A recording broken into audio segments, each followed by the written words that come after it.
When I got fired, my father-in-law laughed so hard he nearly fell over. Should have picked a real man, not this deadbeat joke. My mother-in-law added, "Don't worry, we'll help her pack. She deserves better than a broke failure." My wife just stood there silent. That night, I slept in the garage. I said, "I'll remember this day when you all least expect it." 2 years later, I showed up at their anniversary dinner with something that made my wife drop her fork. I still remember that day like it just happened. It was a Thursday in late September. The sun was out, but everything else about the day felt dark. I got called into a conference room at 3:47 p.m. My manager, Tony, wouldn't even look me in the eye. HR was sitting there already. I'd been with the company 8 years. I thought I was solid, but they told me the restructure meant my job was eliminated. No notice, no severance, just a box and a security guard. My hand was shaking. I had a mortgage, a car loan. My wife, Taylor, and I were trying for a baby. We had plans, dreams, a future, or so I thought. When I got home, I parked in the driveway and just sat there for a while. I texted Taylor, "I'm home early. Need to talk." She didn't reply. Her parents, Dave and Monica, were over for dinner. They came over every Thursday. I stepped into the kitchen, trying to hold it together. Taylor was chopping onions. Dave was pouring whiskey. Monica was already running her mouth about someone from her Pilates class. I said, "Hey, can we talk? It's important." They all looked up. I said the words, "I got let go today." There was a pause. Not even 5 seconds. And then Dave burst out laughing. Like actually laughed. A belly laugh. He leaned on the counter and said, "Should have picked a real man, not this deadbeat joke." Monica said, "Don't worry, Taylor. We'll help you pack. You deserve better than a broke failure." Taylor? She said nothing. She didn't defend me. She didn't reach for me. Just stared. I asked, "Is that how it is?" Taylor whispered, "I don't know what to say." I said, "I'll remember this day, when you all least expect it." That night, I slept in the garage. I heard them laughing through the walls. My in-laws, my wife, my life. The next few weeks were hell. I tried to find a new job, but nothing stuck. Companies were laying people off everywhere. My industry was shrinking. I went from interviews to side gigs to doing Uber just to keep the lights on. Taylor drifted further and further away. She started spending nights at her parents' house again to clear her head. Her phone was glued to her hand. She locked it around me. 6 weeks later, I came home to a note on the table. She was gone. The divorce papers came a month after that. No kids, no property fights, just cold, clean cuts. I signed. I couldn't even cry. Over the next 2 years, I went silent. I moved to a smaller place. I started working construction. Not glamorous, but steady. Good men. Real work. One of the guys, Rudy, taught me electrical. I took classes at night. Learned the ropes. Then I found out about state contracts and small business bids. Within a year, I registered my own business. Started small. Fixing outlets. Installing panels. Basic stuff. Then came the big job. A real estate guy in Austin needed a crew for 6 properties. I got it done in record time, under budget. Word spread. He recommended me to a friend. That friend recommended me to 3 more. In 2 years, I went from broke to booked solid. I bought a truck, paid off my debts, hired 2 guys, and then, one day I saw it. A Facebook post from Monica. Their 35th wedding anniversary was coming up. Some big catered dinner. Private room at a nice steakhouse downtown. And I knew what I had to do. I started with small things. I drove past Dave's house a few times, just to remind myself what I left behind. Same manicured lawn, same smug porch lights. Then I looked up Taylor's new address. She moved into a condo nearby. Same city, different zip code. No signs of kids. No signs of anyone else, either. Then I checked the guest list for the restaurant. A friend of mine from high school worked at the same place. Said she'd be working the event. Slipped me a list. I planned carefully. 2 years to the day since I lost everything. I walked into that restaurant wearing a tailored jacket, crisp jeans, and boots that cost more than my last 3 months' rent back when I was broke. The hostess looked up. "I'm here for the Miller anniversary party," I said. She pointed me to the back. Private room. Warm lights. White linen. Fancy silverware. I stepped in, and time froze. Taylor was sitting at the end of the long table. Her wine glass midair. Monica was bragging to some neighbor. Dave had a slab of steak on his plate. I smiled. Calm. Cold. They all looked up. Taylor dropped her fork. Everything stopped. The chatter. The clinking forks. Even the music in the background felt like it faded. Every single person at that table turned and looked at me like I was a ghost. Taylor's eyes widened first. Then her mouth opened like she wanted to say something. But she didn't. Monica was the first to speak. You weren't invited. I just smiled and said, didn't need to be. I came for something I left behind. Dave stood up like he was ready to start something. You got 5 seconds to turn around. I pulled out a small velvet box from my jacket pocket and held it up. The room tensed. You remember this? I said, opening it slowly. Inside was a silver bracelet. Not expensive, not flashy, but personal. It was my daughter's. Or at least, it was supposed to be. Let me explain. Back before everything went to hell, when Taylor and I thought we were pregnant, I bought that bracelet. I had it made. It had a tiny charm on it, a sunflower, because Taylor once said if we had a girl, she wanted to name her Sunny. When she lost the baby, or so she said, I kept it in a drawer. Months later, after the divorce, I looked for it. It was gone. I thought maybe I lost it in the move. But I was wrong, because I found it in Monica's house, on a doll. A few months back, I took on a side job fixing the wiring in a client's home. Nice 2-story place in the suburbs. That client? Monica's new friend from church. She didn't recognize me. I'd lost weight, grown a beard, changed my look. I said my name was Ray, short for Raymond, my middle name. Easy enough. While I was working upstairs, I heard Monica talking on the phone downstairs, bragging about Taylor, about how some man tried to trap her with a baby, and how she faked a miscarriage just to get rid of the loser. My blood ran cold, and that's when I saw it, the bracelet, tied around the wrist of a doll sitting on the bookshelf in the guest room. Same charm, same engraving. Sunny 2023. They kept it, mocked it, turned my grief into a prop. So I took it. That night, I fixed the outlet in the guest room, slipped it into my tool bag, and walked out without saying a word. They still haven't realized it's missing. Until now. Back in the restaurant, Taylor finally stood. You had no right. I had every right, I said. You lied. About the baby. About everything. You let them humiliate me. Then threw me out like trash. Dave barked, get out. Now. I ignored him. I pulled out a small folded photo and tossed it on the table. It was a sonogram. Not Taylor's. It was from my new girlfriend, Mia, 4 months pregnant. See this? I said, this one's real. And she actually wanted it. Taylor stared at it like it burned her eyes. Monica hissed, why are you doing this? I leaned in, calm, dead honest. Because you made me feel worthless. And you told everyone I was nothing. But now, I own my own company. I have men who respect me. A woman who loves me. A real child on the way. Then I turned to Monica. And you? You're still living in that same over-decorated house, drinking boxed wine, acting like a queen in a kingdom nobody visits. I could feel the silence choking them. Dave took a step forward. I didn't flinch. Touch me, and I'll own your pension, I said. I have recordings of Monica talking about tax evasion. Remember those church donations that were really plastic surgeries? Monica turned white. I nodded. Yeah, I heard everything. Your little charity fund with cash withdrawals? You really should lock your guest rooms when electricians come by. That's when Taylor grabbed her purse and stormed out of the room. She didn't even say goodbye. I walked out slowly, the bracelet still in my hand. I didn't look back, but I wasn't done yet, because I still hadn't told them what I really took from the house that night. The night I took the bracelet wasn't just about revenge. It was about truth and proof. See, while I was in Monica's guest room pretending to fix a loose socket, I noticed something weird about her setup. Her Wi-Fi was unsecured. Her printer had a memory card slot. It was still blinking, active.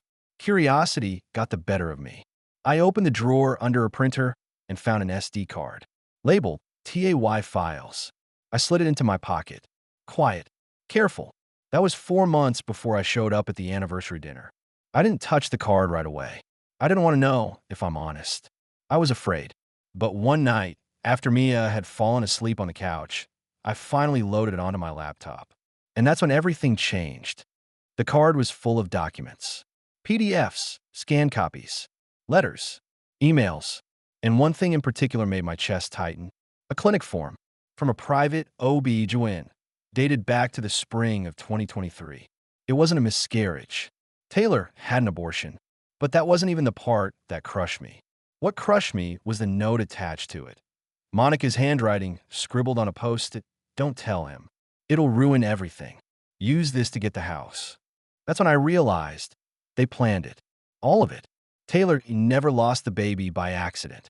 She got rid of it, then lied to me about it, then divorced me weeks later, using fake sympathy to get more in the settlement. And Monica? She knew. She paid for it. She helped her own daughter fake a loss so she could upgrade her life without the baggage of a child and a husband who was struggling. I sat there staring at the screen for hours. I didn't sleep that night. And from that moment on, I knew if I was going to get justice, I'd have to do more than embarrass them. I needed to destroy their reputation, their social circles, their illusion of power. So I made copies of everything. Monica ran a small nonprofit in Dallas called Gray Circle Foundation. On paper, it looked legit, focused on single mothers in crisis. But the financials told a different story.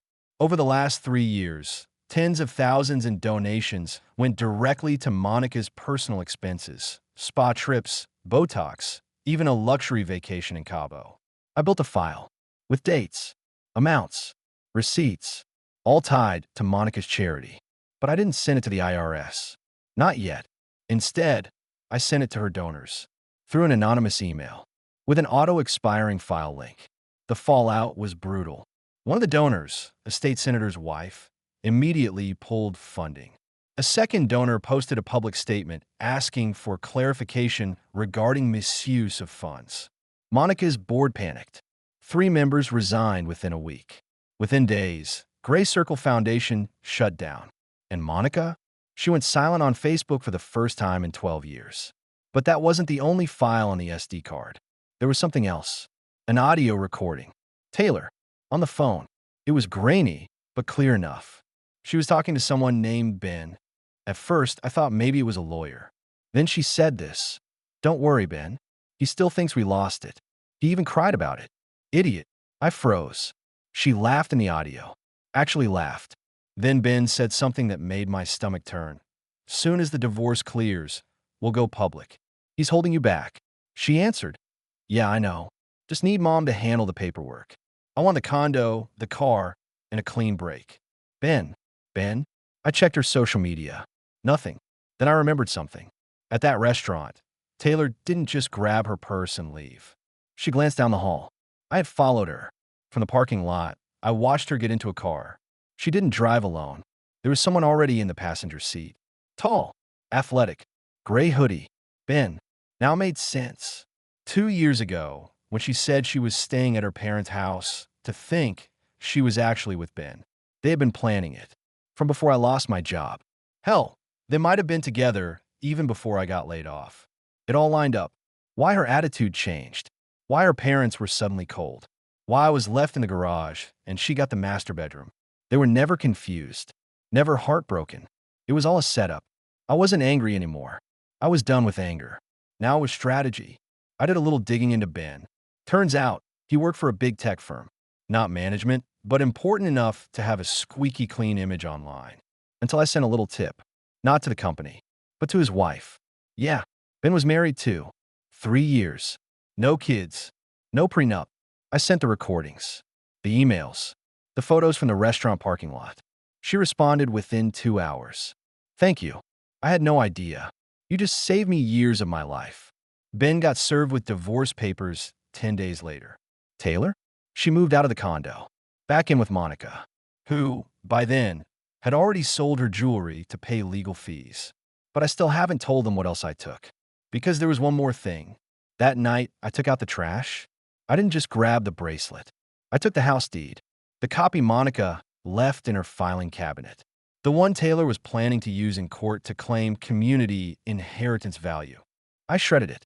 Then I replaced it with a forged version, one that proved the house belonged solely to Dave. Taylor never got the house. Instead, Dave had to sell it to cover Monica's tax penalties. They're now living in a rental outside Plano. smaller than my old apartment. Taylor sleeps in a guest room. Dave still doesn't know why the bank came after the wrong documents. I do. I didn't reply to Scott's message that night. You really did it. Because yes, I really did. I exposed the truth. I took back my dignity. I gave my kids a home without secrets and tension and lies pressed under fake Sunday smiles. But none of that changed what we lost. It didn't bring back the years I spent believing I was safe. It didn't undo what my daughter overheard. It didn't rebuild the trust one once had in marriage or family. And I still had to pick up the pieces.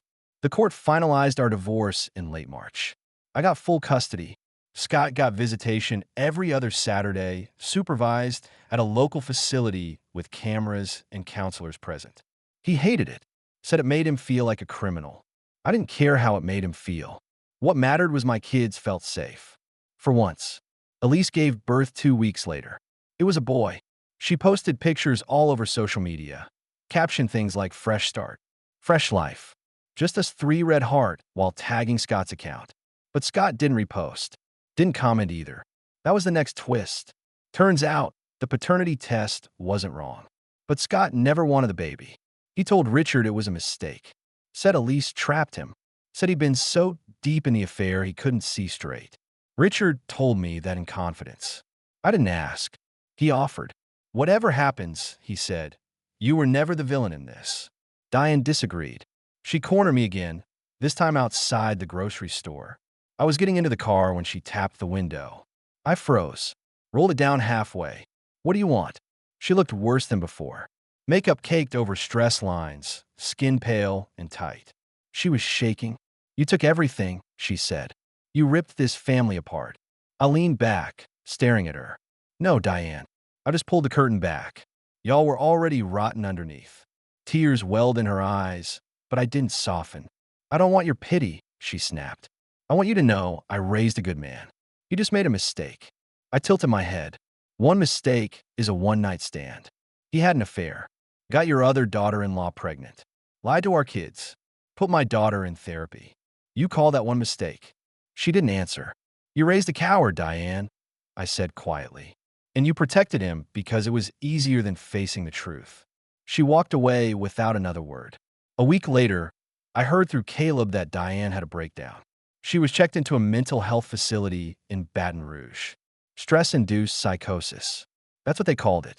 Caleb blamed Elise. Told me he didn't even recognize her anymore. Said she walked around with the baby like she was playing house, while trying to rope Scott back into her life with family photos and new beginnings posts. Scott didn't want it. He wanted out. But Elise didn't let go easy. She filed for child support, publicly posted court documents online, claiming Scott abandoned his newborn. Made him look worse than ever. By June, Scott had lost his job. The company said it was a restructure, but we all knew the truth. No one wants to keep a man in middle management when your HR inbox is full of screenshots from a jilted ex-mistress turned baby mama. I didn't laugh when I found out. Not because I felt bad, but because it wasn't funny anymore. It was just sad. This man burned down everything. And now he was standing in the ashes, screaming at the wind. My daughter refused to see him, even in the supervised visits. I don't want to go, she told me one Saturday morning, clutching her stuffed dog. He lied, and then he made it my problem. I didn't make her go. Eventually, the court gave her the choice, and she chose silence. I don't know if Scott ever really saw what he became. He stopped trying, stopped texting, stopped fighting. He disappeared, mostly, moved into a tiny rental in Shreveport, picked up a job at a shipping center. Last I heard, he was on antidepressants, barely making ends meet. He pays the minimum court-ordered child support for both kids. Visits Elise's son once a month. Spends the rest of the time alone. Caleb finalized his divorce. He moved to Austin, said he needed a clean break from Louisiana, from the smell of that whole family. He sent my kids birthday cards. Checks in sometimes. We're not friends, but we're not enemies either. Diane never came home. Richard visits her every month. I don't. The last time I saw him, he pulled me aside after a soccer game and said, I still think about that day at Thanksgiving, about what you did. I braced myself. Then he said, you did what I should have done years ago. You told the truth, no matter what it cost. I didn't know what to say. He nodded once and walked away. As for me, I bought a small house on the edge of town. Nothing fancy. 2 bedrooms, fenced yard. I painted the walls bright colors and let my daughter pick the furniture. I cooked dinner every night. Not for anyone else's approval. Not to prove I belong. Just for me and my kids. And when I stir the pot, or peel the potatoes, or light the candles for no reason at all, I think back to that Thanksgiving in that fake perfect kitchen. Elise's voice. Diane's laugh. Scott's lies buried in silence. I remember what they said, and I remember what I said back. You'll wish you'd never said that. And they do. They all do. Because now I'm free. And they're living the mess they made, with no one left to blame but themselves.